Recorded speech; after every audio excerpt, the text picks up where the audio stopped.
If you're skinny fat as a busy man who doesn't have all day to spend in the gym, then watch this video to the end because I'm going to walk you through my two-step process that me and my clients use to build muscle and get rid of belly fat. The first thing we've got to figure out is how we're going to eat. Now, the biggest question that every skinny fat man has to answer is whether they're going to bulk to try to gain muscle or whether they're going to cut to try to lose fat.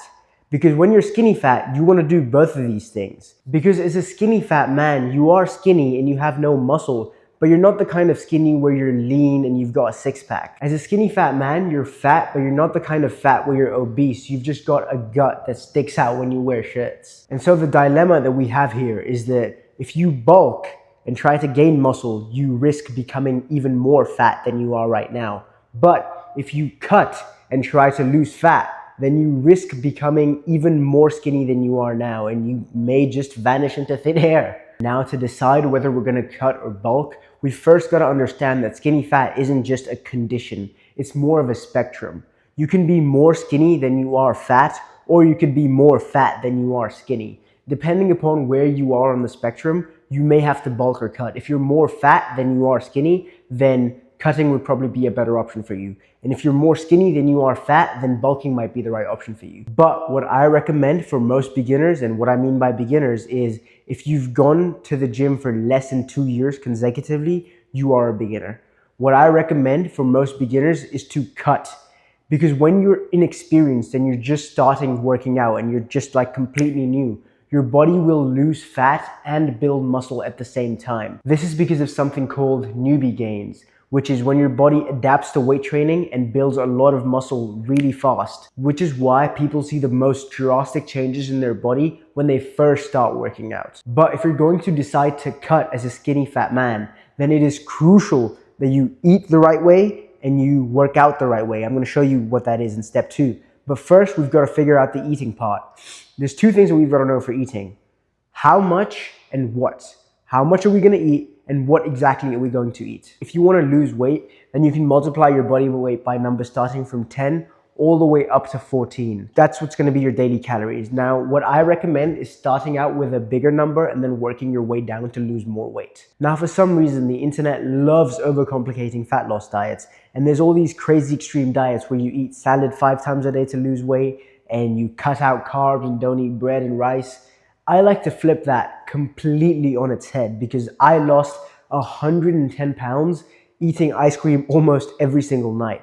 And so did one of my clients, Miguel. Miguel lost 5 pounds in 2 weeks when he was on vacation. To put that into perspective, he went out on vacation, ate literally whatever he wanted. I did not ask him to stop eating any specific food, and he came back 5 pounds lighter. Once he figured out what his daily calories were, he just stayed within those calories and then he ate whatever he wanted. As long as you stay within your daily calories, it almost doesn't matter what you eat because you'll lose weight regardless. There was actually this experiment that this professor did at a university where he went on the Twinkie diet and all he ate was Twinkies and he lost 27 pounds. Now that we've got the fat loss part of our diets figured out, we've got to figure out how we're going to keep muscle on our body.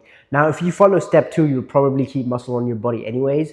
But if we really want to make sure that we lose fat and build as much muscle as possible at the same time, then we have to figure out how much protein we're going to eat. If your muscles are a house, then protein is the bricks that build up the house. So what I recommend is taking your body weight in pounds again and multiplying it by the number 0.9. And that's how many grams of protein you need every single day. Now, something that makes it really easy for me to get all of my protein in is that I pick 2 to 3 protein sources that I really like eating and then just rotate them. So for me right now, these 3 protein sources are chicken breast, ground beef, and Greek yogurt. So I have chicken breast and ground beef for lunch and dinner, and I have Greek yogurt as a sort of pre-bed snack. Now keep in mind that you don't have to have both of these in the same day. Chicken breast and ground beef, you don't have to have chicken breast for lunch and then have ground beef for dinner. You could just have chicken breast for lunch and dinner because that just saves you time on cooking. And since my videos are catered towards people who are busy, we've already got lives outside of the gym. The last thing we need is to create these stupid rules that are gonna make it even harder for us to pursue fitness seriously. Before I give you step 2, if you are a busy man who wants to get rid of your skinny fat physique, then I've built something specifically for you. I've got a community where I help busy people lose fat and build muscle without spending hours in the gym or giving up their favorite foods. And the best part is that you can start completely for free today and get immediate access to every single method that me and my clients use. If that sounds good, then you can click the link in the description and I'll see you in there. Now, the second and most important step to fix being skinny fat as a busy man is training, specifically high quality training. The answer is to work out less. But Sultan, didn't you say at the beginning of the video that our training has to be high quality? Yes. But quality is not quantity. Sure, there may be a correlation, but correlation is not causation. Just because you see a fit guy who spends a lot of time in the gym doesn't mean that you have to spend a lot of time in the gym to be a fit guy. Now, there's two paths that you can go down to increase how much you get out of your workouts. Number one is you can increase sets and exercises, but as we talked about before, that would risk us spending more time in the gym, which is not what we want. So the second part that you can go down is make your pre-existing sets and reps worth more. And we're going to do that by using these two tactics that are unfortunately ignored by 90% of gym goers. The easiest tactic to increase how much you get out of your sets and reps is having perfect form. Form is one of the easiest fixes, if not the easiest fix that you can make to get more out of the time you already spend in the gym. Unfortunately, it's also the easiest thing to mess up since our egos get in the way. Form-wise, a general recommendation that I give is to take it slow when the muscle is being stretched. Now, this looks different for different exercises. On the lat pull down, you want to go slow when the weight is going up. On the bench press, you want to go slow when the weight is coming down. Pretty much whenever your muscle is being lengthened, you want to take it slow. Generally, when my clients ask me questions about their form, I ask them to send me videos of them lifting. I then make form corrections, and then the quality of their workouts skyrockets so that they can spend less time in the gym and still build muscle. But the next best thing to having someone else critique your training form is critiquing your training form yourself. So prop your phone up against something and film yourself working out and see if you've got good form. The second tactic to get more out of the time that you already spend in the gym is to simply leave less reps in the tank.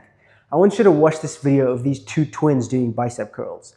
The twin on the left does 4 sets of 12 reps, but his last rep looks like this. The twin on the right does 2 sets of 8 reps, but his last rep looks like this.